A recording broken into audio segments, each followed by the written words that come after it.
Hey guys, it's Archie. I'm back for the ADHD Kid podcast, and I've got a special guest joining me today virtually. I've got Sarah Templeton, who is an ADHD coach and counsellor and author as well. Published a few books actually. Some of you might recognise one of her books, which is entitled "How Not to Murder Your ADHD Child. Instead, Learn How to Be Your Child's Own ADHD Coach." And so we are discussing all things ADHD, neurodiversity, and also finding out from Sarah what she's been up to. I'm going to bring her onto the call now. Just bear with me. Perfect. So yeah, I've got your sound. So yeah, nice to meet you, Sarah. I don't think we spoke obviously just briefly on social media. I think that was on LinkedIn, and I've been meaning to try and catch up with you just to speak to you about all things ADHD and coaching, and counselling, and your book. Oh, my book! Oh, hurrah! Yeah, of course. God love you for buying my book. Yeah, absolutely. Yeah, I've had this book for a while. Actually, it's been sitting on my shelf. So, welcome to the podcast. And we discuss. I don't know if you know about our podcast. We discuss all things ADHD and neurodiversity. We bring on lots of guests on here where we speak to them about different things, just to share with our listeners as well. Today, given that it's ADHD Awareness Month, so it's all fitting with this podcast as well. I just wanted to start with you, just for people that are not familiar with yourself and your work and your career. Do you want to just introduce yourself? Yeah, absolutely. I'll do it sort of bullet pointy. I was diagnosed with ADHD, moderate to severe combined type, the same year I qualified as a counsellor, which was 2015. So I started off as an independent counsellor. I put ADHD on my website, not knowing if I'd ever meet another ADHD person in my life. And I didn't much for the first year or two, but then it kind of, after about 2017, I started to get a lot more people coming through, to the point that I had to start on taking on counsellors, because I just couldn't cope with the amount of people, that it was really getting massively big. Now we are approaching 100 therapists. So we think we're possibly the biggest ADHD diagnosed counselling company in the country, because we don't know of 100. And we're primarily counsellors, but there's also a lot of very highly qualified coaches. So we've got maybe 10, 15 coaches. The rest are quite counsellors. And our unique selling point is everybody is diagnosed ADHD. So when people come to us, they know they're getting somebody who understands their brain. They haven't got to explain all the different traits. So that's what happened. Then it got so busy that I wrote a book called How Not to Murder Your ADHD Kid. Instead, Learn to Be Your Child's Own ADHD Coach. And I wrote that because I was saying the same thing over and over to all these lovely parents. They were all absolutely lovely. But I realised that none of them had a clue how the ADHD brain worked. So they'd all got children that they were battling with, basically, massive battles, because they didn't understand that ADHD people like to come first. We like to win. We don't like to be told what to do. We like to push boundaries. And they kind of knew that ADHD was impulsivity and distraction and hyperactive. They kind of knew those bits, but they didn't know how the ADHD brain worked, and how to interact with it, and how to get the best out of it. And I was telling these parents one after the other, after the other, after the other. And in the end, I thought, this is mad. I might as well write it down. And I genuinely wrote the very first book of mine. And I thought purely clients would buy it. I had no great aspirations whatsoever. I just thought this will be handy for clients to have, and I'll give it to them or sell it to them when they leave the sessions. And I'll put it on Amazon. Well, I put it on Amazon, and within literally the first few weeks, it went ballistic. And it just went absolutely bonkers, which surprised me more than anybody. I would have laid my life on the fact it would not have done as well as it's done. So that book now sells more in America than it does in England. That alone blows my mind, because obviously ADHD, America's the home of ADHD. There's hundreds of ADHD books in America. Yeah. So why on earth would they be buying mine? I was like, why? But anyway, they do. And I then wrote, a lot of parents were giving that first book to teachers to explain their own children's brains to the teachers.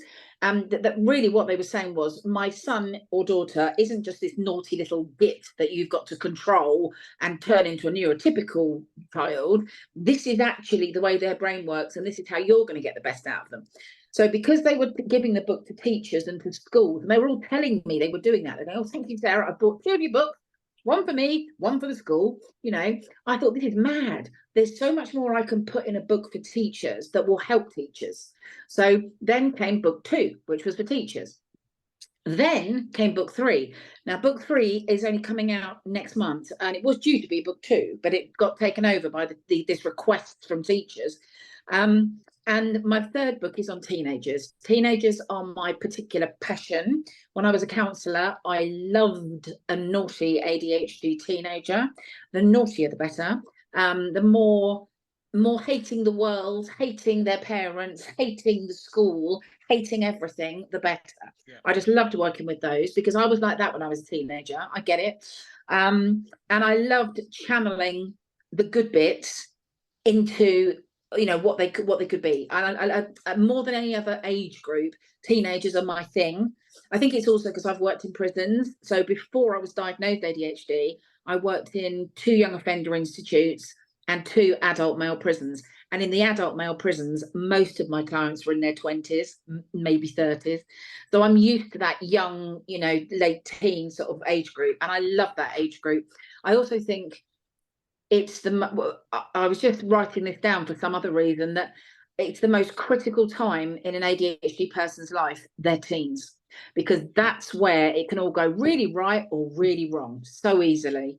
And I firmly believe that if you get hold of an ADHD teen and you explain their brain to them, because that's the first thing, they won't have done it, right? I've not met one ADHD teenager who has said to me, oh, I got diagnosed and I researched it and I did this. No, not one. They're not interested. Most of them don't even want the diagnosis, not interested. Thank you very much. Don't tell anybody, you know, don't tell the school. I don't want my friends knowing, all that sort of stuff. And they haven't ever sat in front of somebody who's gone, actually, do you know this is a blooming good thing? Do you know most successful people have got ADHD? Do you know Lewis Hamilton has got ADHD and that's why he wins on the racetrack? Do you know that the top Hollywood stars, the top comedians, you know, do you know all this stuff? And they don't. So I'm very passionate about getting ADHD teenagers to understand their brain, the good bits, the bits that are going to get them in trouble and the bits they've got to be wary of. And also the fact that you don't have to be good at everything, because that's something the schools push into them a lot. That, you know, your grades in geography and French are great, but your English isn't. You've got to bring your English up. They don't take into account at school that ADHD kids are going to be very, very good at stuff that stimulates their brain and not so good at stuff that either doesn't stimulate their brain or is impacted by a coexisting condition. So if you take into account the dyslexias, dyspraxias, dysgraphias, dyscalculias, you know, there are going to be some subjects, like for me, it was maths, that we're just not going to be great at. And I never was great at maths. I got ungraded for maths O-level. I wrote my name and the date and just left it, you know. Whereas English, history, drama, all the ones I was really interested in, I was great at. So I think once teenagers know, look, just because you are rubbish at certain subjects, that does not mean you're going to be a failure. You do not have to be good at everything. You only need to be good at one thing. You know, if you're good at one thing, a prime example, one boy, ADHD, ASD, dyslexia, dyspraxia, dyscalculia, everything. Yeah, didn't have dysgraphia though. Hated everything about school. Only thing he was passionate about was football. So when he came to me as a 14-year-old, literally hated the world, hated his family, hated everybody. Hated me the first time I met him. He told me to F off the first time I met him. You know, hated everyone. But his only love in life was football. So I said, okay, if you're rubbish at school, but you love football, let's focus on the football.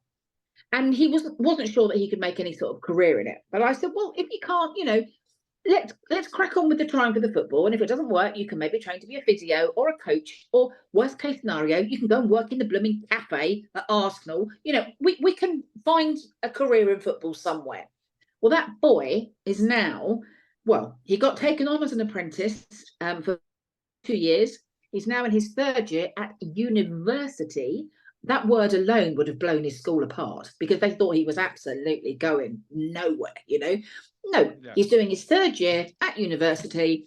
I can't remember what it's called. It's a sports science course, something like that. Oh, yeah. Yeah. He's following that stream and he's getting really good grades, you know, whereas he was getting absolutely appalling grades at school because nothing stimulated his brain at school. But now it's all about football and it's about physio and all that sort of stuff. He's doing brilliantly and loving it. And he actually texted me and he said, Sarah, this was at the end of the 2 years. He said, I got AAB in his 3, components of his AAB. I mean, he was not getting A's at school, or the equivalent. So that's why I'm very passionate. I worked with him for a long time on his self-esteem. And I agree with him, like F the world, yeah, they're all annoying, we know that. But let's focus on you. What are you good at? What do you want to do? And let's just push for that. And now I adore him. He's 20. He now comes to my support group. He's lovely. And he's he's living the dream. And I'm a massive believer in that. So this latest book I've written for teen, I will shut up in a minute, honest, I promise you, I'm a terrible talker. My latest book, I promise I'll shut up. My latest book is for parents of teenagers, because I was going to write a book for teenagers, but all of my teenage clients, I was still seeing clients in those days, they said, don't write a book for us, we won't read it, we don't read books. And I'm so glad they told me that, because I thought, right, okay, you don't read books, of course you don't, you're on your phone all the time. I know that. But they said, write it for our parents, they'll read it. So again, I've written a book on parenting, but specifically ADHD teenagers, because they are my big passion. Wow. So amazing career, certainly. Do you want to tell us about the actual setup of your organization in terms of what is it called? And okay, well, I've got two. I've got a charity and a business. They're both massively ADHD focused. So the first one is Head Stuff ADHD Therapy. And what that does is, originally it just provided coaching and counselling, but now we offer all sorts of other ADHD support services, very much meeting people's needs. What people have come to us and said we need help with, we've been like, okay, let's find out about it. So the first thing was access to work. People kept coming and saying, do you accept access to work? I didn't even know what it is. So I found out what it is. And now we help people apply for access to work. We've got about 15 people trained up in how to help people apply for access to work, and we will give them whatever level of help they need even. So some people just want help with understanding what they might be eligible for, and then some people want help with the entire application. So we'll do however much they need to help them apply, and touch wood, we're usually very successful. And we will obviously, if they don't get the award we think they should, and we've requested, we'll appeal until we get it. So we do that. Another service that's huge, that started off with literally me seeing clients who are struggling to get their children's ADHD recognised. So whether that was at school, the GP, CAMS, wherever it was, they would come to me sort of exasperated, going, look at him. He's so obviously ADHD, but nobody will believe me. So I started off just doing letters. They were just literally letters of support at the beginning, saying this child is showing signs of boom, boom, boom, boom. Now that has grown into a very massive, what we call pre-assessment department now. We do it for adults, but primarily children. And for that, we do what we call a pre-assessment session. It takes about 2.5 hours. And we pre-assess, and this is something I'm very passionate about, not just for ADHD, also ASD, also massively the coexisting conditions, or I hate the word comorbidities because it makes me think of death, so I prefer coexisting. So the coexisting conditions. So we've got about 4 or 5 now, very, very, very highly qualified people they are all diagnosed ADHD and ASD. So they've got a very good understanding of both conditions and where they meet and cross over. And very importantly, we assess for the dyslexia, dyspraxia, dysgraphia, dyscalculia. So it's now grown, as I say, it's a much more professional service than when I was doing it. And these reports now can be anything from about 8 to about 15 pages, depending on how many issues the child's got. So we will pull out all the traits of all those different conditions, the indicators and the red. We obviously do not diagnose, we cannot do that, but we can most certainly pull out all the examples of distraction, inattention, heightened sense of justice, blah, blah. And then parents use that for a variety of reasons. Number one, they use it at the school for reasonable adjustments.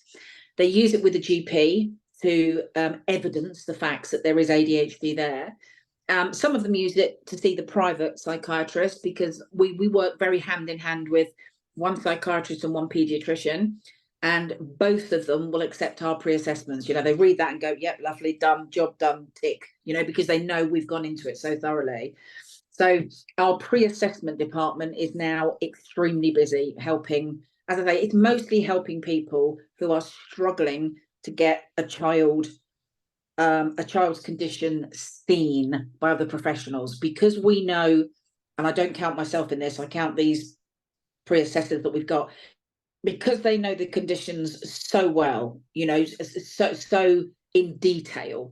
So they will be able to get behind the mask, find out exactly what's going on, and the kids all open up to them, because they say, look, I'm ASD, I'm ADHD, I've got dyspraxia, I've got so the kids open up to them, and that's of all the services we provide, that's probably the one I'm most proud of, because it's the one that has the most effect and helps children the most, you know, especially when it's inattentive ADHD, because, you know, if someone's inattentive ADHD and has got nothing else but inattentive ADHD, they so go under the radar. It's ridiculous. And yet when you actually start asking those inattentive ADHD traits out, they pour. But people, teachers, GPs, whatever, go, well, she's sitting there perfectly still, she looks fine to me, you know, and that's the end of it. So we're very passionate about getting kids, especially, but as I say, we also do this for adults, but getting kids identified for what they've got going on, so that they can get the right support for it, because it's standardly not happening in schools, screening. We're massively pushing for that, and we're linking up with Matt Hancock's charity, because his charity wanted screening for dyslexia. We've already spoken to them and said, you're missing a trick there, because these kids with dyslexia, they've all got ADHD. So we're teaming up with them, and we're supporting them. They and us want screening in schools from the age of 5. And I'm pretty sure that will happen. I reckon that will happen within the next year, 18 months at the most, because we've got Matt Hancock behind it, you know, and he will make it happen.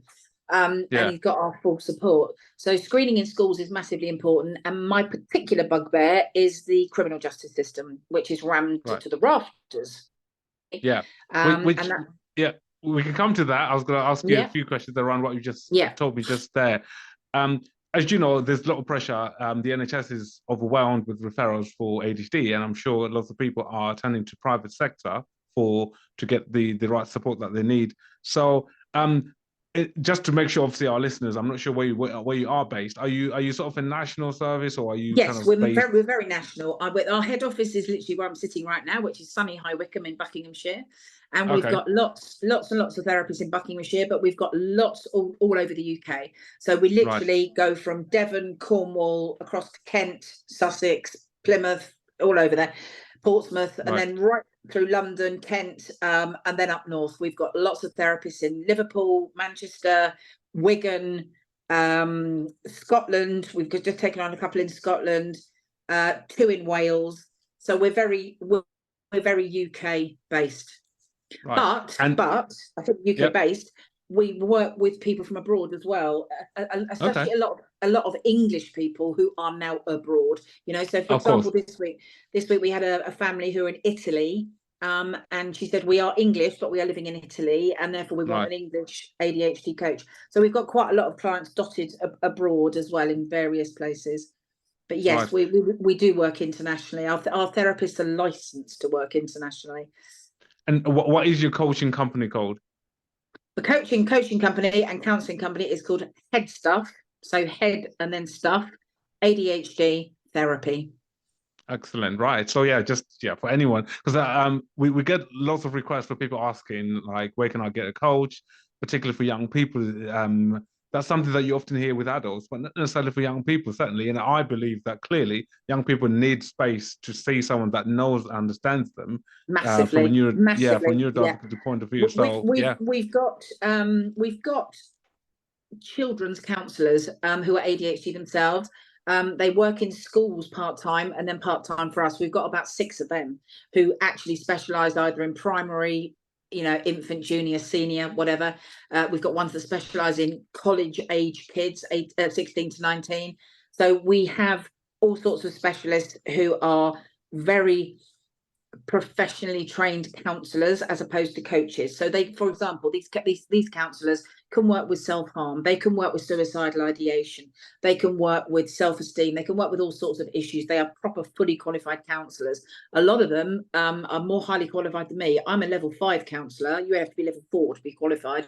I'm level 5, but a lot of them are way more qualified than me. They're, degree, masters, PhD level counsellors. But the important thing is, the critical thing is, they all have an ADHD brain. So and when working with these kids, it's the light bulb moment when a child walks into your room. And often these children have been through it. They've seen school counsellors, they've been to CAMS, they've been sat in front of psychologists, and they come and sit in front of you like, here's another one, But as soon as you say, hello, by the way, I've got ADHD myself, moderate to severe, dyspraxia, sensory processing disorder, and dyscalculia. What have you got? As soon as you start on that, they're like, have you really? Yes, I have. And I always say, and I apologise if I swear, because I swear far too much. And as soon as you say that to a 9-year-old, they think you're hysterical. So, we relate very well to them because we've got the same brain as them. And a lot of my therapists have got children of the same age with all these different neurodiversities as well. So we're very much a company that can counsel children from the age of 4. That's what they're qualified to do. So, and we have additional we have additional. I mean, it's quite serious. Sometimes you get 5-year-olds who are talking about killing themselves. It's not unheard of in the ADHD world. You do. And what was I going to say? Oh, yes. The other thing that we've got that is quite useful, we've got a couple of family mediators, fully qualified family mediators. So if things have gone very pear-shaped and families are literally, we've had it literally before, family of 5, none of them talking to each other. If it's got to that point, then we have got fully qualified family mediators, which is sometimes handy. It sounds like it's full like a rounded service with lots of staff, counselors, as you said, coaches and things. So certainly, for anyone that's interested, you can maybe give us your details at the end of the podcast. Absolutely. I was talking to I did a podcast last week. I was talking to Daly Jones. We mentioned you briefly. I know Daly very well. yes. And you were about to talk about the criminal justice. Is that the Liberty ADHD Liberty? Yeah, ADHD Liberty. Daly's one of the trustees. He was my original trustee. I set it up. But Daly has been massively instrumental in getting us into the police. Right. So this all started with the police. I was an ex-prison counsellor, so I've always been passionate about getting all the people in prison diagnosed, but wasn't really making much headway, apart from people that have read my book and said, oh yeah, this is unacceptable, the amount of people in prison. But I wasn't really, making much headway into it. But then I met Daly. Daly came to my support group. I run a face-to-face support group once a month in Bucks, and Daly came to it. And I was having one of my usual every month I had a rant about the amount of boys in prison, and it's disgusting, and it's something needs to be done, and blah, blah, blah. And at the very, very end of the support group, Daly came up to me and he said, I didn't like to say this in front of everybody, but he said, I'm actually a serving Met police officer. And he said, but I agree with you about all these people in prison. It's disgusting. It's not on.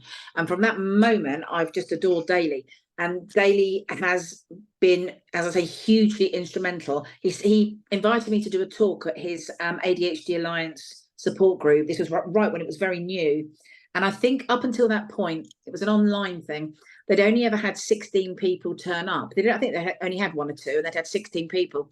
And the day before mine, I won't use the actual word, but he texted me, Sarah. He said, I've just seen how many people have signed up for tomorrow. 440. And this was because we had said we're going to do a talk on ADHD in the criminal. That much interest in it that 440 people turned up. So had it not been for Daly, we would never have got the police so involved. And having the police involved has, of course, meant that people like probation and youth offending services listen, because they think, well, if the police are saying all these people are ADHD, then we must listen. It's not just Sarah ranting. It's all these police now saying she's right. Nearly everybody we're arresting has got ADHD, you know. So Daly has been absolutely phenomenal. I adore him. He's brilliant. We do quite a lot of training together, him and me. We're training a prison next week, Daly and I. We're literally training a neurodiversity manager who they've put the prisons that the Ministry of Justice have put neurodiversity managers in prisons, but they've made a bit of a mistake because they haven't included screening in the job title. These neurodiversity managers don't know what to do. They're sitting there bored stupid because the boys in the prison, I know we have 5% girls in the prison population. We never forget them because most of them are ADHD as well, if not all. But the 95% of boys who are running around prisons have no idea they've got ADHD. No idea. Because like me and like most of the world, they also thought it's a kiddie thing and it's for 9-year-olds and 10-year-olds. It's not for me. I'm 20. You know, they don't think it's for them. And they certainly don't understand the word neurodiversity. So they don't know what it means. So the neurodiversity managers are sitting there, not screening and not knowing what to do, and they're bored.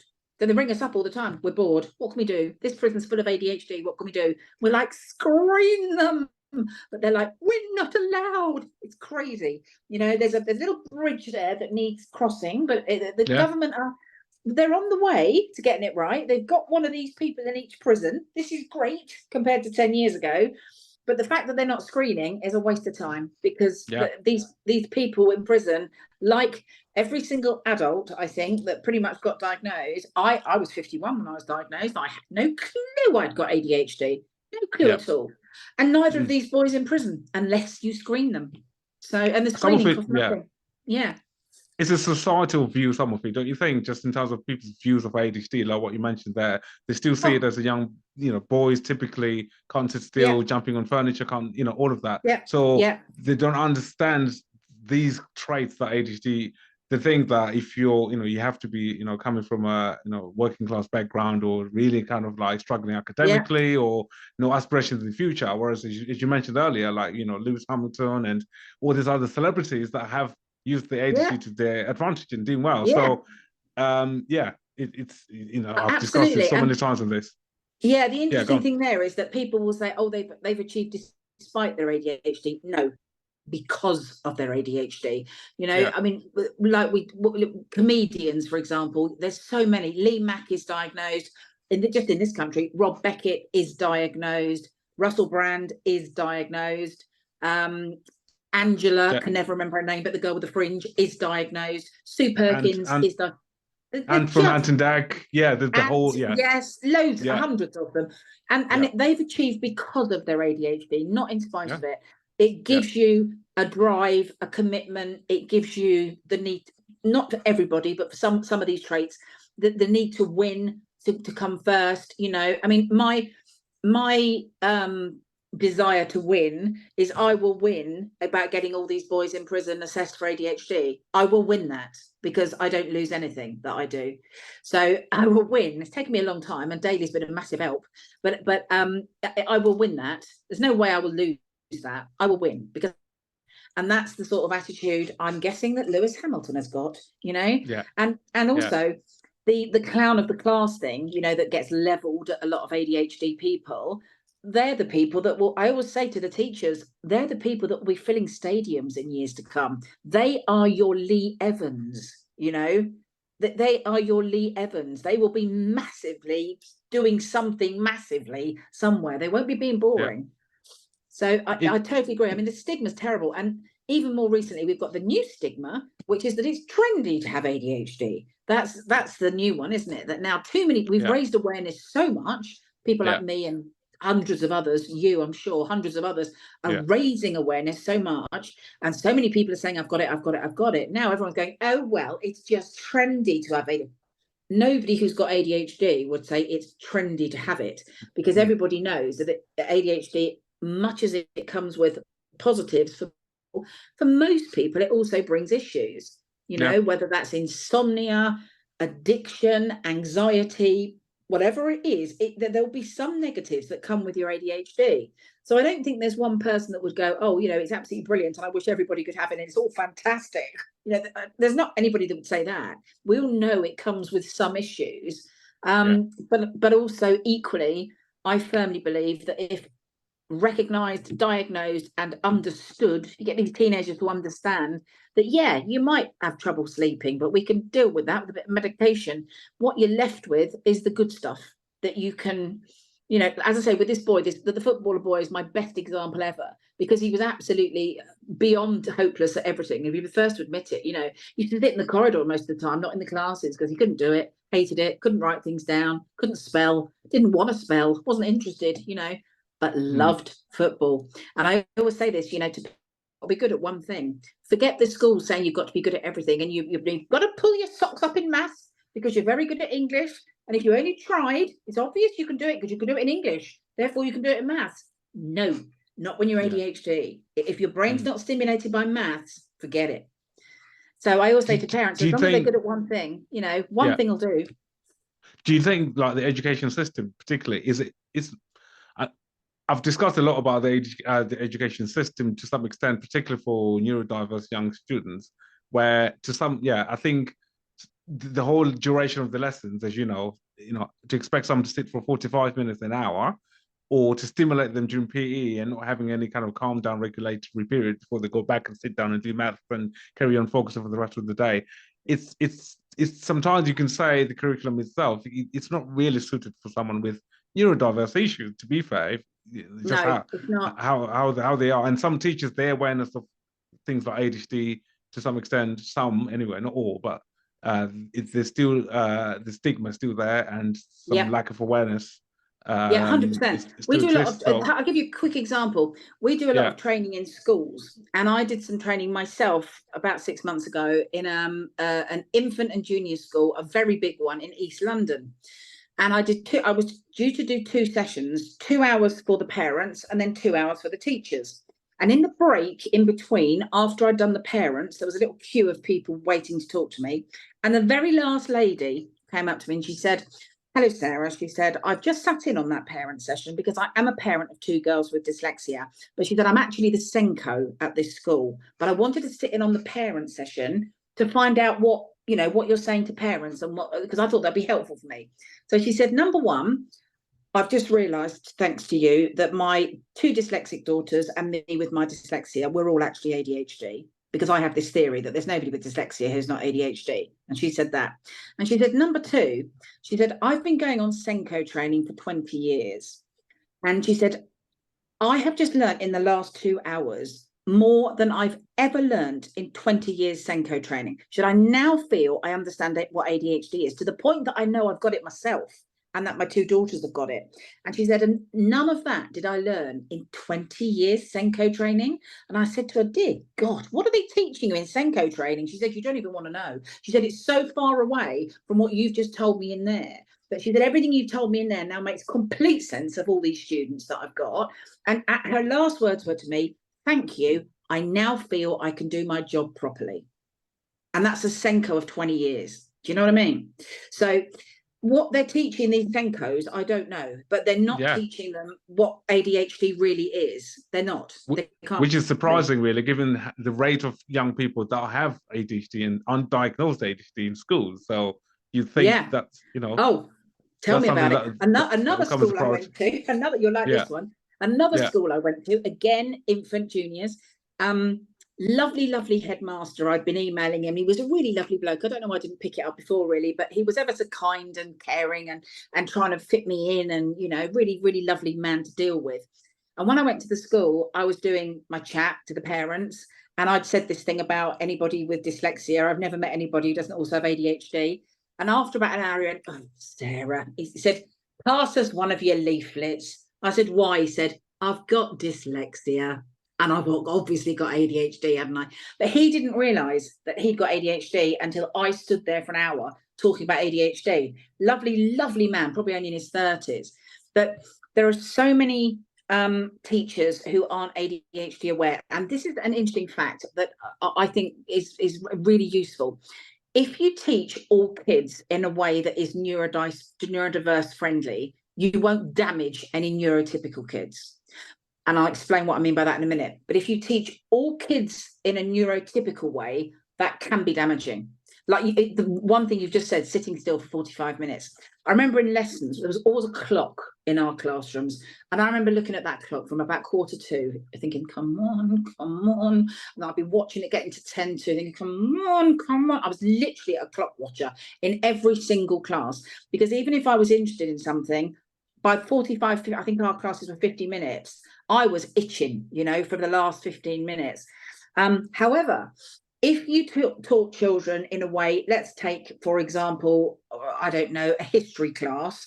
Let's say the teacher talks to them for the first 20 minutes about something.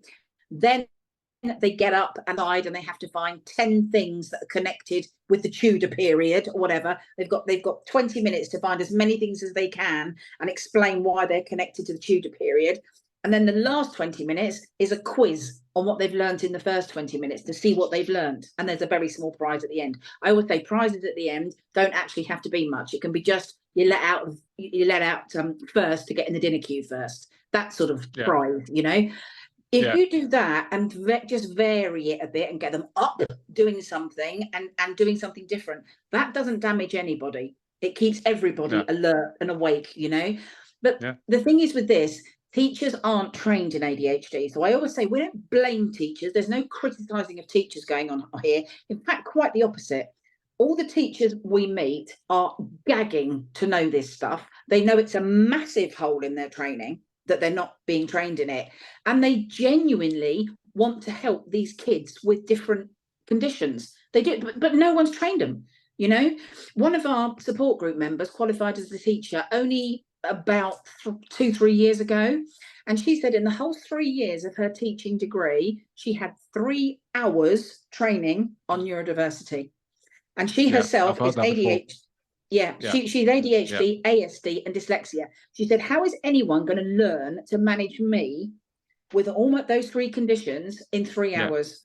It's crazy. It needs to be included in their training. It's not the teacher's fault. As I say, the vast majority of teachers we meet are so grateful for our training or my book, and they're like, oh my God, had we only known this stuff, we would have talked to the ADHD kids so differently. We would have got them out of their seat and got them running errands to the headmaster and then running off to the lunch queue, and you know, we would have used their traits, for the positive. So if you need a message running, get the ADHD kid to do it. If you need homework handing out, get the ADHD kid to do it. If you need something writing on the board, get the ADHD kid to do it. Get them up and moving, and you'll have no problem. But shove them in a chair for 50 minutes. This is a horrifying story. Very briefly, going back to my era, when mid-70s, a friend of mine who I've now realised she's ADHD herself, she told me that in the 70s, her brother used to have his legs tied to the chair because he was so hyperactive and couldn't, you know, so they used to rope tie his legs to the chair. Can you believe? And that was in the 70s. And you know, that sort of thing horrifies me.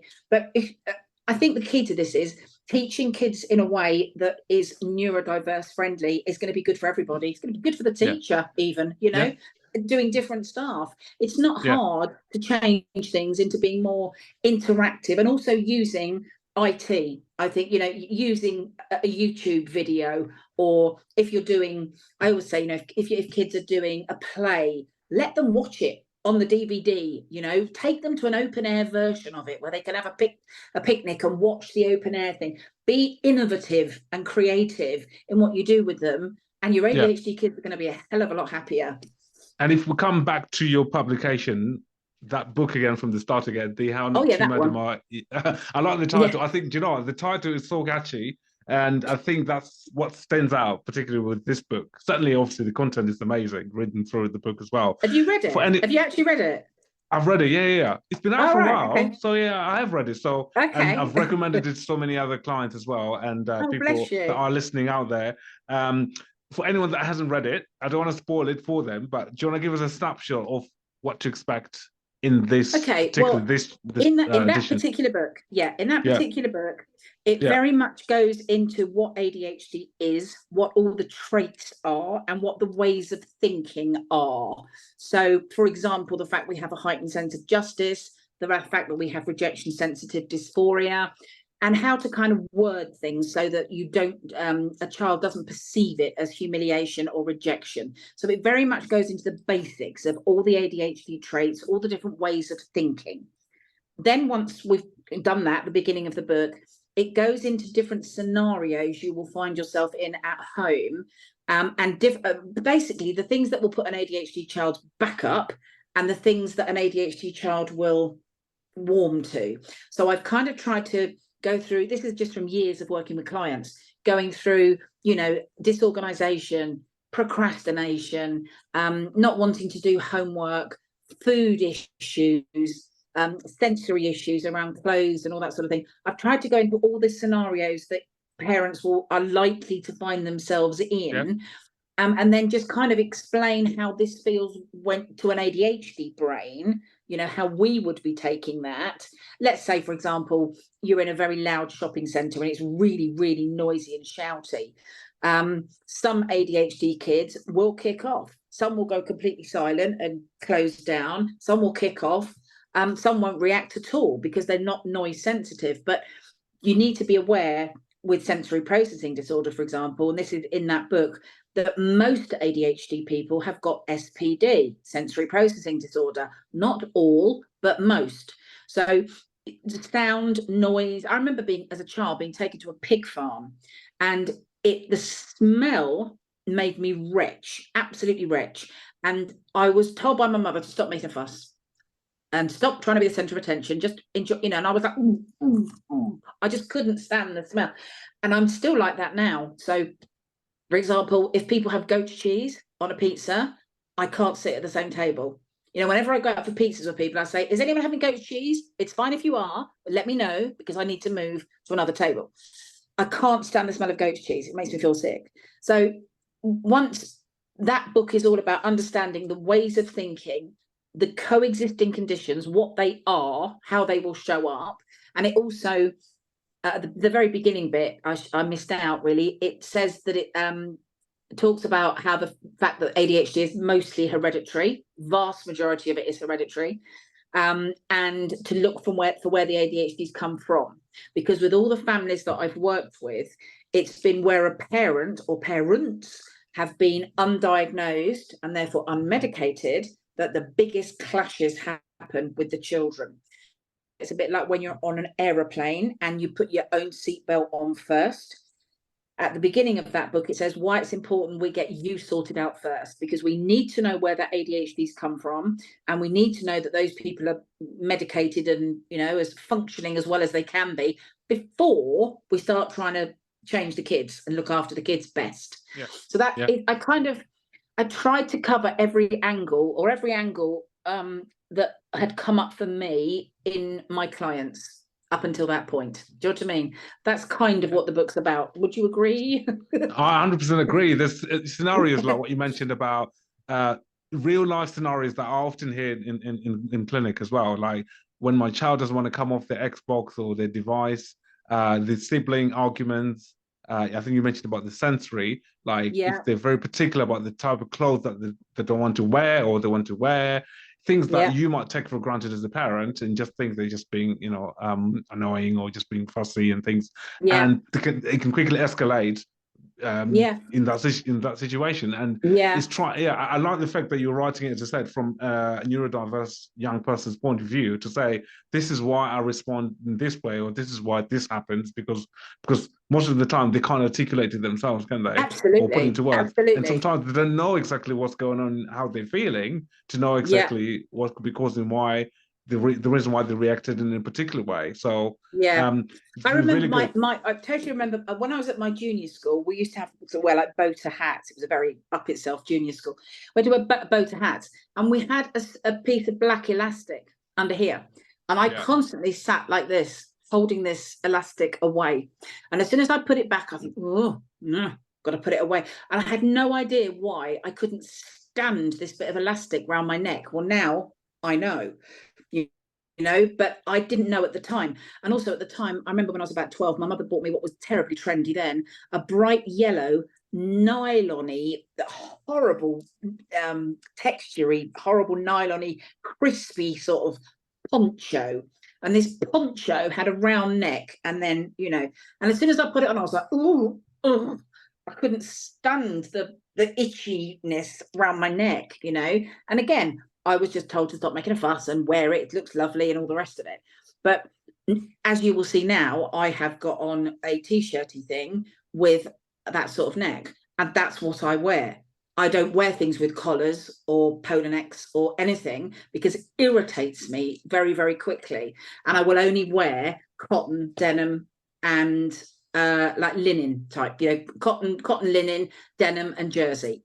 That's all I wear. I won't wear anything else. If anybody brought a jumper near me, you know, a mohair jumper, I'm itching before I even go near it. So I think what I've tried to do in that book as well is to get parents to understand that neurodiverse kids are always going to be different. Don't try and turn them into neurotypical kids, because it's not going to happen. You know, if you understand that, as I've said in the book, for some, wearing a tie buttoned up to the top with the top button and a tie is going to feel like they're choking. So if a reasonable adjustment is literally having that top button undone and the tie slightly loosened, that can make the world of difference for a child, an absolute world of difference. And also there are some schools, I think this is in that book, that insist on you wearing blazers. You know, when you're out, you've got to wear your blazer. Yeah. Well, ADHD kids, myself included, are always hot. Because I'm always hot because, well, no, there's lots of reasons, but one is the medication can raise your temperature. Also, because we do things, I'm constantly doing things very, very quickly, and I get hot and sweaty quite a lot, you know. So I was always wanting to take my blazer off and my jumper off and anything hot off, you know. And if parents understand that, that's okay, it don't matter, you know, and the school need to understand that that's okay. If you're an ADHD child and you get particularly hot, or you're the opposite. I know a lot of ADHD people who are always cold. They're always constantly putting jackets and things on. It's okay. Yeah. We have sensory differences, and that's okay. We don't all 30 people in the class have to look exactly the same. Why? You know, some are going to have different issues, and reasonable adjustments mean accepting those adjustments. They really do. I agree 100%. Certainly, yeah. I think when it comes to school uniform policies and things, certainly more schools, particularly if it's us to think about private schools, I find majority of them anyway, they're very, very strict. Like everyone has to wear a certain uniform, and you can't be, one person has a polo t-shirt and the other one has a shirt and all of that stuff. So I agree. I think certainly accommodations need to be taken into consideration when it comes to people with sensory issues and things. So no, it's a definitely must read for anyone interested. So we'll add the description of the title of the book and things in the podcast description. Is there going to be like another edition of this coming out? I know you said you've got other two coming out. The one for teachers that I wrote because so many parents were giving that to schools. One for teachers came out last December. I don't know if you've seen that one. This one is called. Can you see that one? Oh no, I haven't actually. You haven't seen it, okay? That's the latest one, okay? No. Well, the latest one's coming out next. This one is teachers how not to kill the spirit in your ADHD kids, because that's what I don't want them to do. You know, I don't. Title, yeah. Some of these kids are so spirited and so humorous and so funny, and they try and knock it out of them. But the latest one, which is coming out in November, it's just being at the final edit stage now, is for parenting teenagers. So the next one is called How Not to Damage Your ADHD Adolescent. And then I can't remember the next bit of the title, but it's something about instead understand their brain and coach them to a fabulous future, or something like that. But it's all, the teenagers one is very much for parents of teenagers. So it goes into things like GCSE options, A levels, university, first relationships, gender identity, cannabis use, alcohol use, leaving home, all that sort of stuff. So it's very much for teenagers and older teenagers, this one, because parents often flounder at that stage, often when they've managed quite nicely up to about 13, 14, and then it all goes whoop, and they just don't know how to, you know. I know, because I've met hundreds of them, these parents who are trying to do their absolute best, but the parents often feel they can't do right for doing wrong. Everything they're trying to do seems to annoy their child even more. And that's why I wanted to explain. And one of the biggest, most important chapters, and it says it in this teenagers book, is letting them grow up. Because ADHD parents have more trouble taking their foot off the gas and letting the child have more responsibility than any others. Because often ADHD kids, you know, they've needed the parents to go to the school to talk about their ADHD. They've had to go to clubs or guides and explain, yes, she's going to be late and she's going to kick off. And the parents have been more involved often in their life than a neurotypical teenager's parent. So releasing that and letting the teenage extremely difficult for parents. But I know, having worked with the teenagers, that from a very young age, and I was 12 when I felt grown up. Thank you. You know, I was 12, knew what I was doing. I was working, earning my own money, buying my own stuff, getting myself to school. Didn't need my mother's input. Thanks very much. You know, and there's a lot of younger teens who do feel grown up. And I talk about that a lot in the book, about letting them grow up, because the more responsibility you give an ADHD teenager, the more responsible they will be, which often isn't what parents think. Parents think, oh, I'll give an inch, he'll take a mile. But it's not true. Can I give you an example of that? A really brilliant example of that. I had a client who was on his Xbox 24/7, and he had a younger brother that he was supposed to be sharing the Xbox with, right? And he never did. So I said to the mother, I said, put him in charge of it, the older brother, put him in charge of when the younger brother goes on it. She said, well, he won't let him on it. I said, just try it, put him in charge. Tell him, look, we appreciate you're the older brother, so you make the decision here. How much and when do you want your brother to go on the Xbox? It's totally your choice. What he came back with shocked his mother to the core. And he said he can go on it every night between 6 and 9. And he said, between 6 and 9, I'll do my own work, have my shower, have my dinner, but I want it back at 9 o'clock. So his brother got the Xbox every night between 6 and 9 because they put the ADHD one in charge of making the decision. There you go. Yeah. And that's classic. And the mother was staggered, and he stuck to it. He did let his brother have it every night from 6 till 9. So I always say, you know, it's difficult to let them go, but actually give them responsibility and they will take it way better than you expect them to. And that was my counselling supervisor who taught me that years ago. When I was first counselling and I was having supervision, because she's got 5 kids, all ADHD. And she told me that. She said, get them to try it. It'll be them to do it, but make them do it, and they will see the results straight away. And it's so true. You touched on another subject in the book as well, around siblings and understanding siblings, understanding the neurodiverse sibling in the family, and because that can cause a bit of rift as well, as you know, like why is this young person getting, you know, my sibling getting all the attention, or why there's a lot of comparison which happens, and that can cause conflict in the family. So trying to get, because that's something that I usually get from clients asking me, like, how do I explain it to siblings in terms of the ADHD, how that impacts them on a daily basis. So in terms of trying to get the siblings to understand about this sibling, neurodiverse sibling, would you think that your book, which is this is more geared for the parents really, but is there another publication you might want to think about doing for siblings maybe? Or well, it's funny you say that, because I'll tell you something very funny. I heard just literally 2 weeks ago that my book is on a recommended reading list in a prison. And that book for parents is on a recommended reading list in prison for them to understand their own brains, which that blew my mind. I couldn't believe it. Because I've got boys in prison. I went, here, I've just sat in healthcare, your book's on the recommended reading list. These are all boys that I know, you know, and I'm like, bloody hell, mate, is it really? I can't believe it. So yes, in answer to your question, okay, I'm a very big believer in people openness and people knowing. So what I say in my books and what I firmly believe is that age appropriate and usually incident appropriate, the other siblings should know. So let's, for example, say that the ADHD child has just spat the dinner out, screamed and said, I hate this, it's disgusting, thrown the chair and left. Once they're out of earshot, if they've screamed, you know, I'll use one of mine, lentils, you know, I don't eat lentils, they make me sick, and just gone, then in my eyes, the other children should have it explained to them. Look, I've totally forgot. He's got sensory processing disorder. That means lentils for him make him sick. Totally my fault. Yes, he shouldn't have kicked the chair, but that's just a reaction because I've just made him ill. And he will have other sensory issues, and they might be blah, blah, blah, blah, blah, blah.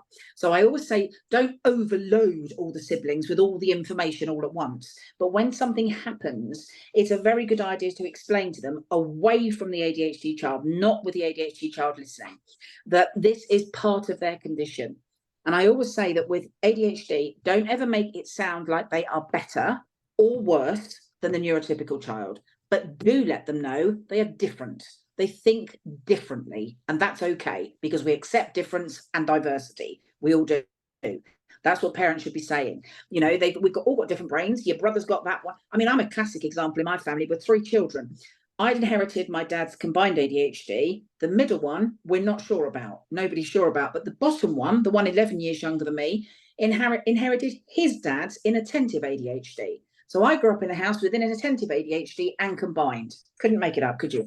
But often there will be scenarios like that where you've got more than one type of ADHD in the family, and often different coexisting conditions. So, for example, my brother, he hasn't got dyslexia, dyspraxia, dysgraphia, any of those, but he has got crippling social anxiety, and he has got alexithymia. So he doesn't have any of the emotions that he should have. So we're very, very different. I'm the most emotional person on the planet. I'll cry in 5 minutes, but he's got no emotions at all. So poor my mother, she's left us now. But if she'd have had kind of this manual to explain, this is how your youngest one's going to act, and this is how your oldest one's going to act, and this is probably the best way of dealing with it, but obviously we're all different, so communication and collaboration are key. I always say that, they really are key. But I always think that openness is better. There's only one case ever where not being open to a sibling was sensible. And I will be very discreet and just say it was a male client who was very approximately 17, 18, who came here from another country, and he was diagnosed ADHD as a child. But the country he came from, they have a very different view of what they call mental sickness. And the parents and the aunts and all the people that I met over here said, we can't tell him he's got that condition, because if he opens his mouth and tells the people in the very big city that they came from, he'll never work again. And much as it broke my heart when I saw him, and I swore I'd never do it again, I will never see anybody where I've got to keep it a secret, because he knew there was something wrong with him or different about him, and I wasn't allowed to tell him what. But I could completely see the parents' point of view, because I know this particular country does have this particular view that ADHD or anything like this is a mental sickness. So that's rare, but mostly I massively believe that everybody should be aware of everything, but only as it happens, one stage at a time. So let's say the child's got diagnosed ADHD, you can say to other siblings, right, your brother's got an ADHD diagnosis, and as things go on, we'll explain to you how that's going to impact him. You'll see different things, and then we'll explain why it happens. And I think that's really useful for children. I don't think there's any benefit to keeping them in the dark. In fact, I think it's quite damaging. Get them in the dark. Given that obviously you got a publication coming which focuses on teenagers particularly, another crucial stage or milestone, particularly for teenagers, is the 16 to 25, going into the adulthood kind of phase, which is obviously a big jump for them, big transition where they are expected to become an adult, be independent and look after yourself. And some of them might move to college, universities. And I've seen some really struggling during that phase, and sometimes they might have to repeat a year at university or drop out of uni. That's all in this book. Everything you've just talked about is in this teenagers book. It's all about it's all about university. It's all about the reasons why they drop out of university. It's all about leaving home. It's all about budgeting and managing money. It's all about that, literally. The older teens to leaving to sort of early 20s. It's that sort of patch. all the things that can go wrong are in there. So, for example, money. Don't expect your ADHD teenager to suddenly become fabulous at managing budgets and bank accounts and credit cards and all this. They'll usually be rubbish at it.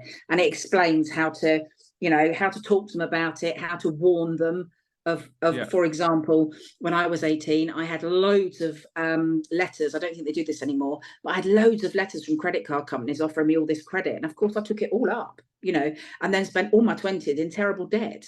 So this book is very much about teenagers leaving school, leaving home, and becoming young adults. It covers all of that. As a parent, sometimes I get asked, at what age do we start to try and promote this whole independence? So leading up to them moving to university, for example, at what stage would they start to give them those responsibilities to say, can you, I don't know, look after your money, or can you do this, do that, just to see whether they're independent enough before they actually get to the stage where they are about to leave home? I would say mid-teens. I would say sort of 14-ish, 15-ish.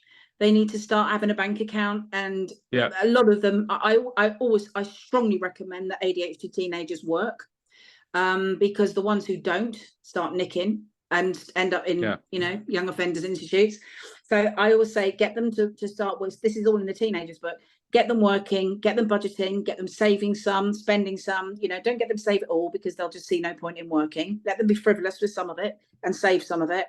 And get them understanding budgets. And I would say, for me, that was 12. I started working at 12 and I loved it. I loved having my own money, because I always wanted to be in control and, all those ADHD traits. So I would say from any time from 12 onwards is the answer to that, depending on the maturity of your child. But most certainly by their mid-teens, they need to start learning how to cook, how to do the washing, how to do the drying, how to do the ironing. They need to know all this stuff, and the mid-teens is when they need to learn it. Yeah, it is hard, as you know, like most parents, they tend to scaffold for these young people, and it's hard to just sort of all of a sudden remove all this scaffolding that you've had around this young person since they were like 5 or 6. But I agree. I think it's about trusting them and see. And I think sometimes some of these young people are craving and they're screaming, can I have my independence, mom? Just give me the space with that. And just giving them the responsibilities and see how they cope with those responsibilities. Absolutely. So, and letting them make mistakes, which I know is the hardest thing in the world, because I would say this in this book, that the one thing not to do is to swoop in and do it for them. Parents, I've seen this right now going on. Parents everything for an ADHD teenager and go, oh, don't worry, love, I'll do it for you. Oh, don't worry, pet, I'll clear that credit card for you. Those sorts of parents, all that happens is you get a very frightened and scared young adult who can't support themselves. And I know them. The ones who are still living at home, they're 25, they're scared, they're angry, they hate them, they hate the mother. And this is what always happens. Parents think they're being kind by doing everything, and then actually what happens is the teenager turns against them, because they know they're 22, 23, and they can see all their friends out there getting jobs, getting cars, getting girlfriends, doing all that, and they're not, because they've never had to do anything for themselves. And all it does is turn them into young, scared adults who don't feel capable of being an adult and living alone. So taking over and doing not the best answer. It really isn't. And situations where there's high expectations from a parent's point of view, through a fault, not their own fault, but where you have this expectation of a young person doing well academically, and the pressure that they put on the young person is phenomenal, where they'll throw everything, tutoring, to extra support lessons, to a coach, to all of that, whereby sometimes all these young people, you have your own, particularly academically, you can get your potential can only get you to a certain extent anyway, where parents expect that the young person can go beyond that, which is obviously having a detriment on the young person, particularly to their mental health, their well-being and things. I've seen a couple of cases where I've just saying, just accept as this is who your young person is going to be. This is how they can achieve, rather than just trying to turn them into something that most likely it's not going to be them, or it's having a significant impact on other things, particularly their well-being. Yeah. What's your thoughts on that? I 100% agree with you. I've met parents who've been, let's say, a random job, like a surveyor or something professional, and they've wanted their child to be something else professional. I had one mother, she won't mind me saying this, who phoned me up in floods of tears. She said, I don't want my daughter to be ADHD. I want her to be a lawyer.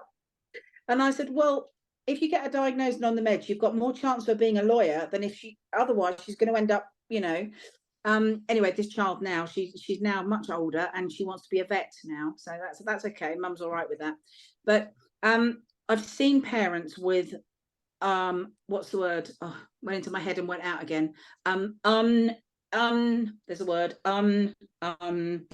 What's the word? Unreasonable expectations of what a child can achieve. And this is not only academically, this can be, I had this with my mother. My mother was slim, blonde and 5'8". I was short, fat, dumpy and dark, and that was held against me all my life because I wasn't as slim, as blonde, as athletic as she was, and as my next brother was, who was also tall, blonde, slim and athletic. I wasn't short, fat, dumpy and dark, I had dark hair in those days. But I think you have to be very, very careful with children and their self-esteem. We know all about the more negative messages than anybody else. I think I very much in my book say, be very wary of that, because ADHD children more than any others will overthink and ruminate, especially any negative comment or any, you're just not as good as your sister, or your sister was way better on that tennis court than you were today. Those sorts of comments will stay in an ADHD brain and they will hold them. I can still remember comments now that I had thrown at me 50 years ago. I can still remember them. One of them was, why do you have to do everything in such a tearing hurry? Why don't you concentrate on what you're doing? Pay attention to what you're doing for 5 minutes, for goodness sake. All of those, I can remember them from 50 years ago. They don't leave you. And I think because of our rumination and our holding on to things, it's much more important for parents to be aware of ADHD people's propensity to low self-esteem. They need to be very aware of it. And things can be worded positively. Yeah. So, for example, I've got a friend at the moment who's got a daughter who the son is diagnosed ADHD and they think the daughter is, but the daughter isn't diagnosed. Now, the daughter is putting on a lot of weight. And I have said to the mum, I've got a feeling you might have ADHD in your daughter as well. And she said, I know. And she said, I'm having to be so careful the way I say things because this child is putting on quite a substantial amount of weight, But my friend is very aware and doesn't want to criticize or anything. So she says, she told me the way she says it, and she does it with the question things, oh, do you want another piece? Do you really want another piece of toast? Do you feel you need one? That's absolutely fine if you do. So she words things very positively, but she brings her daughter's attention to the fact that her daughter's had more toast than anybody else. Do you know what I mean? So I think I think people should be more aware, and parents need to be aware of how easy it is for our self-esteem to be lowered. It's very, very easy. And then you've got to remember that the rate of suicide and self-harm is much higher with ADHD kids. And I was exceedingly lucky until March this year. I'd never lost anybody to suicide. But in March this year, one of my young offenders did take his own life in a prison. And that's really hammered it home for me, how emotional dysregulation and how unmedicated but diagnosed ADHD can be life-threatening. I'd always heard that it was, but it had never affected me before. And it's just horrendous. And I think that parents, if parents actually knew, this is why I write my books, because I try and explain to parents, no one's blaming you because nobody's told you this stuff, but read this stuff because it's important. In the teenage book, for example, there is one whole chapter on suicide and self-harm, a whole chapter on it.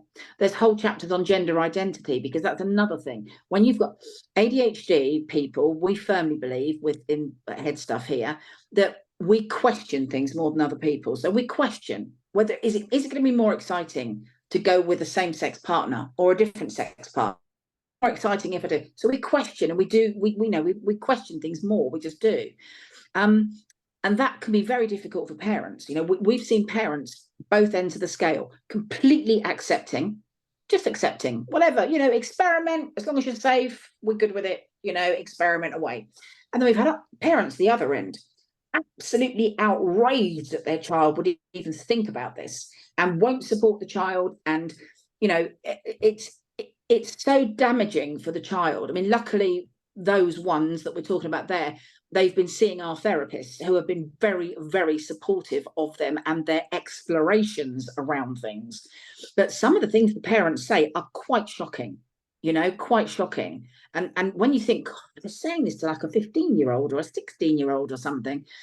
So I've tried in my book to say, just go with it and expect it to change. Your child at 17 who might be in a same-sex relationship, when they're 19, they might not be. So you don't have to react to everything and make decisions about whether you approve of everything, because by the time you've done that, it'll have changed. So just as long as they're safe and they're not hurting anybody else, that's as good as you can hope for, and just I think there's a phrase that we use in counselling called, I'm sitting here with a slightly dripping nose, only slightly. There's a phrase we use in counselling, which is, I don't know if you've heard it before. It is, rub my nose completely. It's called unconditional positive regard. Now, that is a counselling term, and I always encourage parents to have that unconditional positive regard for your child, as long as they're not damaging themselves or damaging anybody else, obviously, or putting themselves at risk. That's not acceptable. But I think parents that put too high expectations on a child are very, very common. I mean, I've met an awful lot of them, and nearly always they want them to turn into another version of them. That's what they think is right, is perfect, is me. I'm a psychiatrist, I'm a surveyor, I'm a solicitor, whatever, and they expect the child to achieve to the same level as them, which actually, when you think about it, is utterly ridiculous, because who's going to be exactly the same as their parent? It's crazy. But a lot of parents, a surprising amount of parents do that. And I think that unconditional positive regard, I've always said to parents, look, your child only needs to be good at one thing. Now, whether that thing is plumbing, hairdressing, pole dancing, writing, acting, singing, dancing, lawn cutting, whatever it is, just support them. It's as simple as that. And expect them to change their mind, because ADHD people who went into a job at 16 and stayed in it, I don't know many. We all changed our mind loads of times and chopped jobs and changed and chopped and changed. Just accept it, but it's part of them exploring, finding out who they are, what they like, what they hate, what they absolutely love, and just let them go with it. And also, don't micromanage. That if I had one expression to tell parents of teenagers, it will be don't micromanage, because no ADHD person wants a parent in their face all their time saying, shouldn't you be in bed? Haven't you done your homework yet? You're not eating that. It's rubbish. They don't want that constantly in their ear. Leave them alone. In their teen years, I always say leave them in their bedrooms. If they want to be in their bedrooms, quiet, on their own, away from their noisy brothers and sisters, let them. Don't force them into going into family monopoly games that they just don't want to play, or watching certain things on the television because everybody else is. So sit there and watch this film for 2.5 hours. Don't. Just let them be, don't micromanage them. There's no ADHD teenager likes to be micromanaged. I've not met one that wants a parent in their face all the time. No, all the things you're saying there, these are some of the things I hear all the time in the clinic, where they can't just, they feel that there's a relationship breakdown, the young person is not coming to them, they're shutting down, staying in their room, not opening up, and what's going on. And sometimes it's like they don't know how to handle it. Do I go on, do I fuss over too much on them? Do I leave them to it? It is hard. Raising teenagers is difficult. It's particularly now where you got social media and all the external influences as well, where parents feel at a bit of a loss in terms of how how they can support the young person. So I get it, but that's why I wrote the teenagers book. Everything I've worked with clients over the years and this is parents and the teenagers, every ounce of every session that I've ever had has gone into that book, you know, everything that I've learned and stuff that has worked. So for example, I had a teenager who was absolutely hating his stepfather, absolutely hating. So we decided that we would have a family session with them all. But before that, I had a good few sessions with him on his own with all the things that were driving him nuts, everything at home, everything. And then we had one session with the whole family and we went through each of these things and we chose a different way. That one of them, for example, the stepfather was Muslim and the child wasn't. And it used to really upset the dad when the child would put his ham and pineapple pizzas in his oven, because they had 2 ovens. And the child would always, just to get on his stepfather's nerves, he'd put his apple pizza in the, you know, the halal oven. And that was so simple, just to get the child to, you know, to not, but to always use the other one. And so many little tiny little things that had been driving a huge wedge in that family. We sorted that out in 2.5 hour session. And every now and again, when I'd speak to his mum, because she'd bring him here for weekly sessions, I'd say, everything all right? How did you get? Absolutely fine. Absolutely fine. No issues at all. So it's not hard to be the mediator in a family. I think when you've got a teenager and a family at war, when you're a coach or a therapist, I used to get huge satisfaction from that. You know, getting all the problems out, every irritation, every damn thing that was irritating the teenager, and get it resolved. Another one was a mum who wouldn't knock on a teenager's door before going in. She wouldn't knock on his door because she said, it's my bloody house. And if I want to walk into his bloody room, then I will. And he, of course, was a 13, 14-year-old teenager, didn't want his mum just barging in whenever she wanted to. So we came up with a new system there whereby if his door was slightly open, she was welcome to come in. But if it was closed, she had to knock. And that was that solved. You know, little, I think back to when I was young, there was so many things that drove me insane when I was growing up. And if anybody had ever taken me to a coach or a counsellor and got me to say, right, this is what's driving me insane, and somebody had come up with some compromises, would have made my childhood so much easier. But nobody did in those. Well, I didn't know I was ADHD, obviously, and my mother never sent me for therapy ever. We didn't think there was anything wrong with me, you know. So nobody did that. But it's actually incredibly powerful, just listening to the teenager and what's driving them nuts, and then coming up with a compromise. Compromise is a big word in my world. Compromise and collaboration are very big words, because those 2 things, if you're both prepared to compromise a bit and you're prepared to collaborate and you're prepared to communicate, 3 big C's, if you're prepared to do all that, you're sorted, you know, you're sorted. But without communication, you've got nothing. If you can't... In terms of age group, what's the age group you work with in terms of the counselling type of work you do? For me, none. I don't see clients anymore. I haven't for years, because I'm massively busy now running my business, but also my charity. I've got a charity, and I spend all my days doing stuff for the charity and writing the books. I mean, the next book, my teenagers one, is coming out literally November. And then next year, a book I've wanted to write for a very long time, but I've hung on, but it's a big one. It's going to be called The Prison Counsellor. And it's going to be, the byline for that one is going to be heartbreaking stories of ADHD boys who ended up behind bars. And then it's going to be 10 or 12 individual stories. I've already got approval from all the boys to use their stories, and they are breathtakingly interesting stories. And they're all ADHD. So that's my next year book. I kind of do one a year, but my teenagers one will be out in November.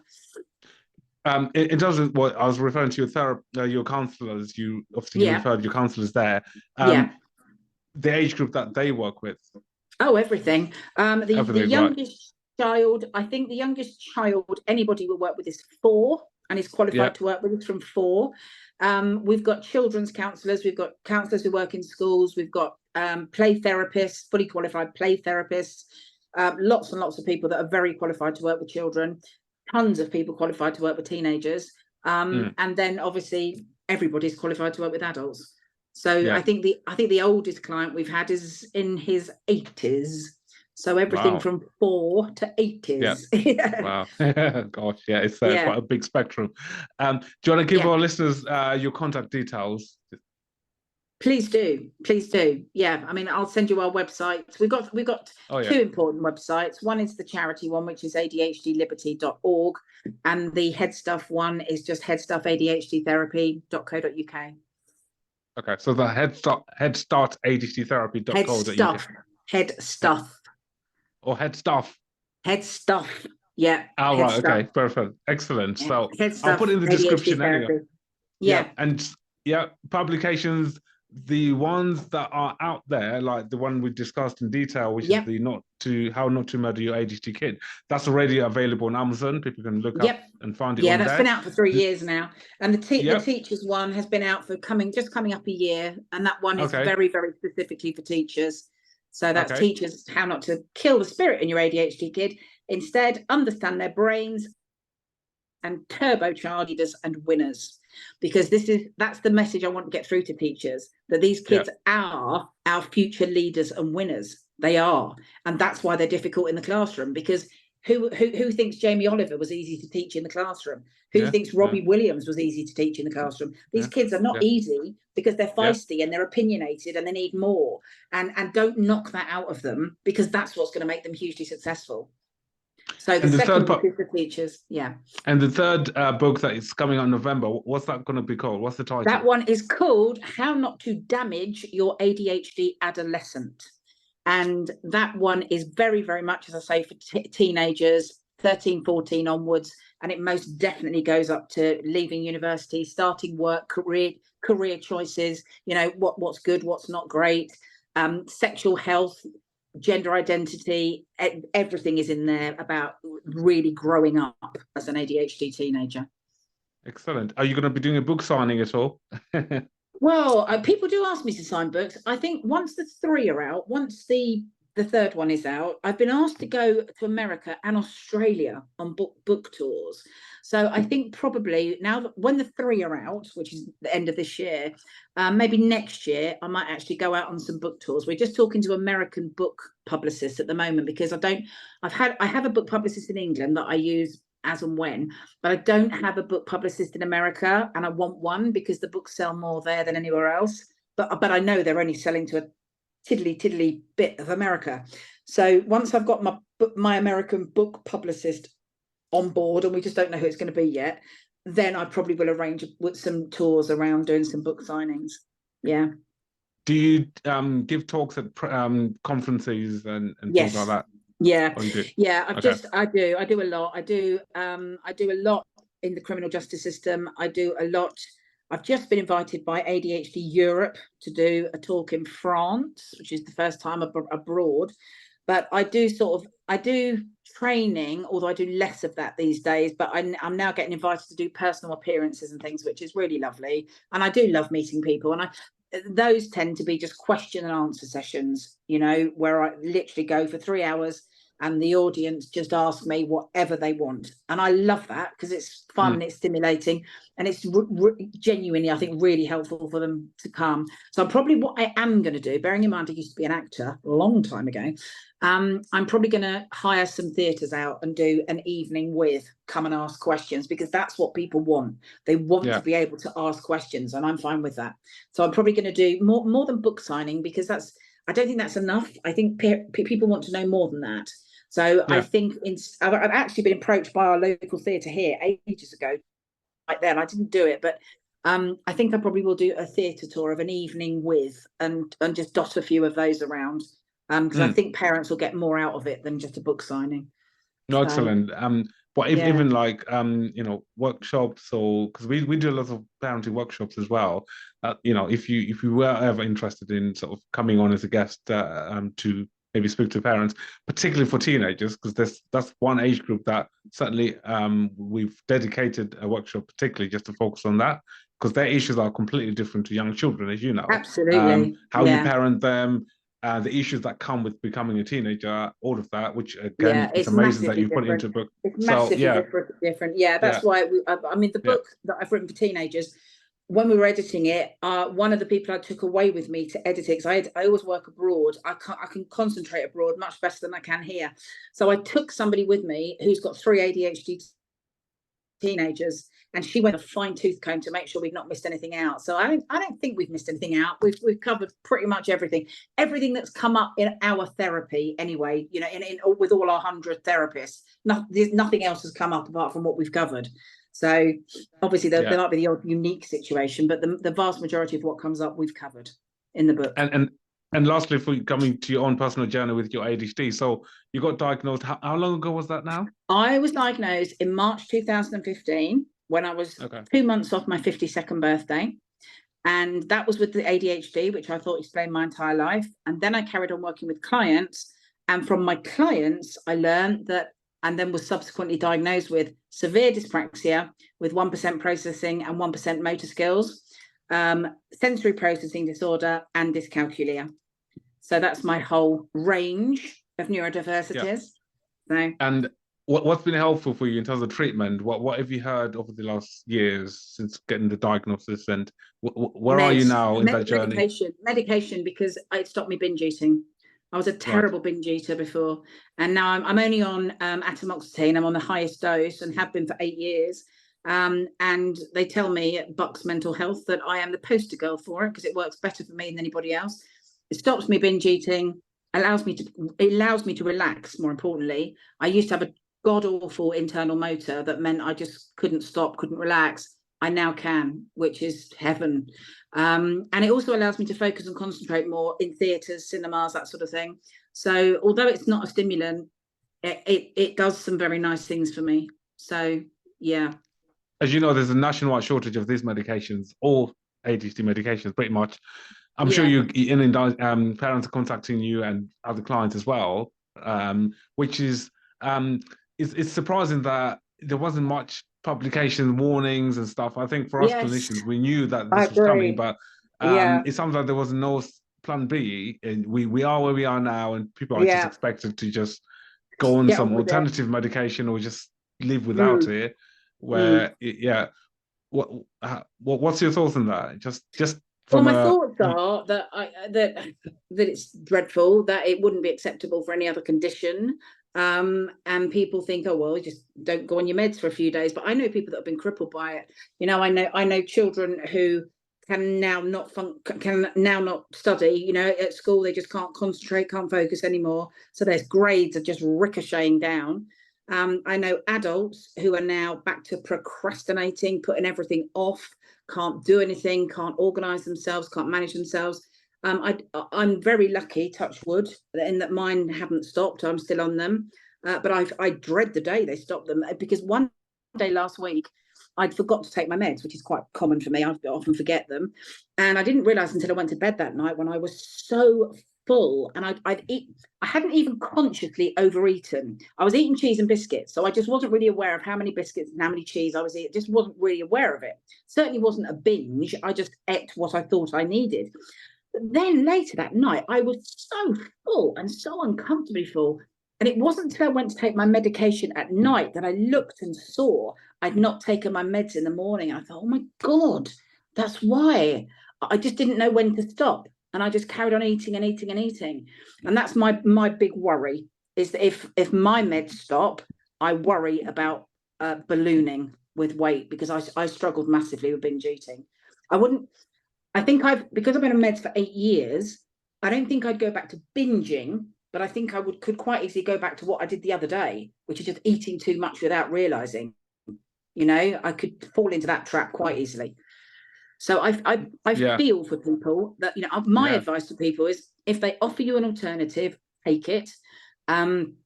It might be that one works just as well. It might be it works even better than the one you were on. You never know. So it's always worth trying the alternative.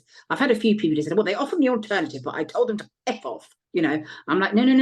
Try it. It might work, and it might be even better. Who knows? It's a golden opportunity to try something else. If you're not being offered anything else, then it's all the natural stuff, you know, which works for a lot of people. There's a lot of supplements that people take. There's a lot. Sport and exercise is the obvious one. Ice dunking or cold showers. You know, there's hundreds of little things that you can do that will help if necessary, but it's not funny. You know, it's not good when people are told in September you won't be getting your meds till at least the end of December. That's not funny. No. Rely on them, and then you've got the people, you know, the addiction people. So I've got people who were massive drinkers before, and now they can't get their meds, and they're petrified of going anywhere near alcohol because they know they can't trust themselves. So it's not a good thing to do to people. It's really not good. No. I agree. No. And not to mention mental health as well, the impact that it's having on people's mental health. So 100%. I've seen it. 100%. Yeah, I mean the emotional dysregulation and all the rest of it. Yeah. It's not a good thing to do, but I know it's to do with shortages, but it's also to do with the surge in diagnosis. And I think this surge is important. And I was saying this earlier today to somebody, people who are saying, oh, it's a 2-year waiting list, I won't put myself on it. Nah, that's wrong. Put yourself on it, because the government needs to know really what the clear picture is of how many tens of thousands are not getting diagnosed here, because only then will they do. This particular person, I don't know this person, but I was told about this person. They went into an addiction service who identified probable ADHD, said they wanted to refer him, and when he was told the waiting list would be at least 2 years, he said, forget it, I'll just go and kill myself on cocaine. You know, now that's very dangerous for him to just go off like that. But also, it's not helpful for us trying to get things changed because we don't have a clear picture. If all these people go, no, shove your 4-year waiting list up your, you know, that's not helpful. We need those people on the waiting list going, oi, I've been sitting here for 2 years. This is not acceptable. Do something. The more people on these lists, the more shouting that goes on, the more ADHD services will improve, which they drastically need to. We know that. But hiding and taking, you know, going away from it and saying, "I'll sod you, I'll do something else," that's not helpful. Get yourself on the list and start complaining. That's what will get things changed. Yeah. And I was talking again, going back to our conversation with Daly last week, and we were comparing with people that have physical disabilities. If all of a sudden there was to run out of wheelchairs, for example, there'll be a massive outcry. What would they do in that situation? We wouldn't be in this situation where people are just expected to just get on with it. I totally agree. I mean, my mum had Parkinson's for 35 years. Now, her medication controlled her Parkinson's extremely well. If she had suddenly not been able to be on it for 3 months, I mean, that would have been appalling. I can't imagine how she would have deteriorated. So it's just typical, though, that it happens to ADHD people, and we're supposed to take it. Because actually it's only a behavioural thing, and if you behaved yourself and if you've been brought up better and all that, and it's not acceptable. And there are people like you, people like me that are going, actually, there are very sensible adults. You know, Daly's a brilliant example. You know, he says he would not be able to cope without his medication, which is why he busts the gut. I was 2 or 3 weeks ago, and he went, I can't speak to you. I'm dashing to a chemist. I found a chemist that's got, you know, what he needed. And that's the sort of thing adults are having to do because they know they can't do their job as well if they don't get their meds. It's crazy. Absolutely. It's crazy. And exactly as you say, if it was wheelchairs or if it was for my mum, a Parkinson's medication or whatever, there would be an outcry. But because it's just ADHD, there's not such an outcry. And that's wrong. And I hate to say it, but you're absolutely right. There will be self-harm and there will be suicide because of it. There will be. And that's just something the government's going to have to take on the chin because they haven't got themselves organised enough. Exactly. Yeah, it's all well and good to, you know, the media, they're doing their best to try and, you know, give it some limelight and interviewing people and, you know, talking. But it's just, it's not leading to anything. I can't see anyone from the government kind of coming in to give a statement, or nothing's been kind of officially published. I think they're taking note. I think before more than you know, Robert Buckland, who used to be the Minister for Justice, and is now not. He's something else now. He's still an MP and everything. He is massively behind us with our wanting screening throughout the whole criminal justice system. He has an ADHD son. I think Robert is probably ADHD himself, but he doesn't admit it. But I think he probably is. But when I did a speech at the House of Parliament yonks ago, way before COVID, I did a speech all about the criminal justice system and how we needed screening throughout the whole thing. And at the end, he said, Sarah, I totally agree with you. I 100% agree with you. And Daly and I had a meeting with Sir Robert literally a couple of months ago. And he said, although I'm not the Minister for Justice anymore, I still stand behind everything I said then. We need screening throughout the whole criminal justice system, and use my name on anything. I will back you up on anything you are doing. So there are pockets of people that understand about these problems. And I'm really lucky that I get approached by a lot of them offering to do things or offering to help with this. And we've got masses of people, you know, putting together what we hope will be the ADHD Act. Very, very senior people, senior police, senior teachers, SEND teachers, you know, loads of people working on this. And we're getting some help from different organisations, and there's a lot more happening than you might realise. Change is coming. Change, I firmly believe, well, I already know we have started screening in the criminal justice system, and we are the first people, we think, in the world to be doing that. And that is being rolled out. For example, the City of London Police started their trial in May, finished in August. They said, we're not stopping this. This is showing 62% of people who have got ADHD. Now it's showing 66%. Cumbria Police are next to be starting screening. Then we've got all the Birmingham ones. We've got in Birmingham, we've got everybody. We've got West Midlands Police, Birmingham Youth Offending, and Birmingham Probation. All three of them are going to start screening.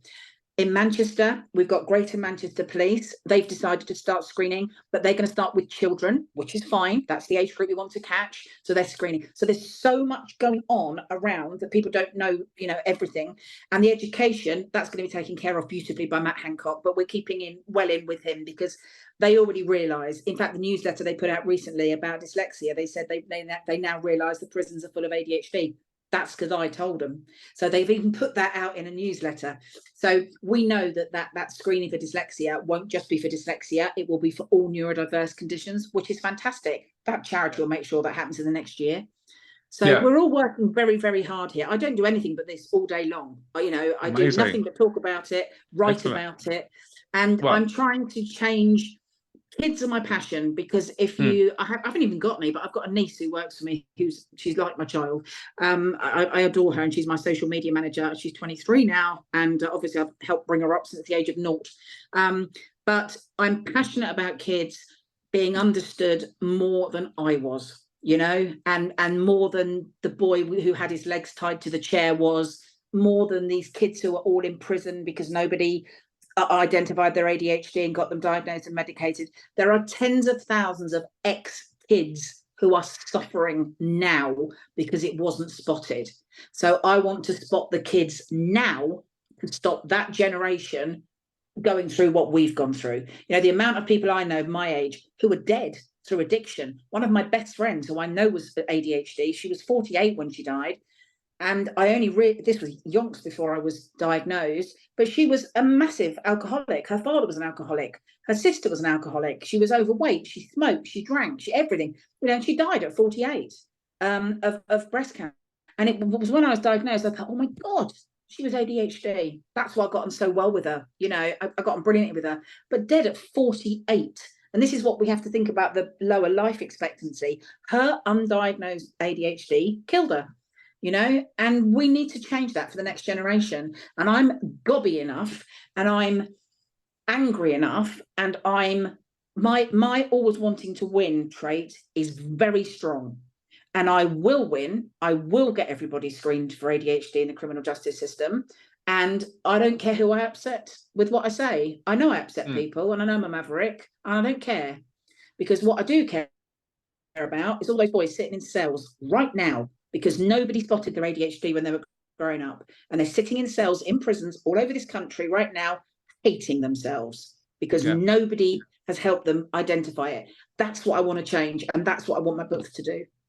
I can reach more people through my books than any other way. Do you know what I mean? By writing the books and promoting the book, I can help the kids more. And I'm trying to save this generation of kids going through all the rubbish that we went through, you know, the trauma that we went through. That's what I'm trying to do. And just touching on that point around criminality and things, I'm just thinking more from an early intervention point of view. In the NHS, they've got the youth offending services and things. From your understanding, how much of ADHD has been picked up in these young people?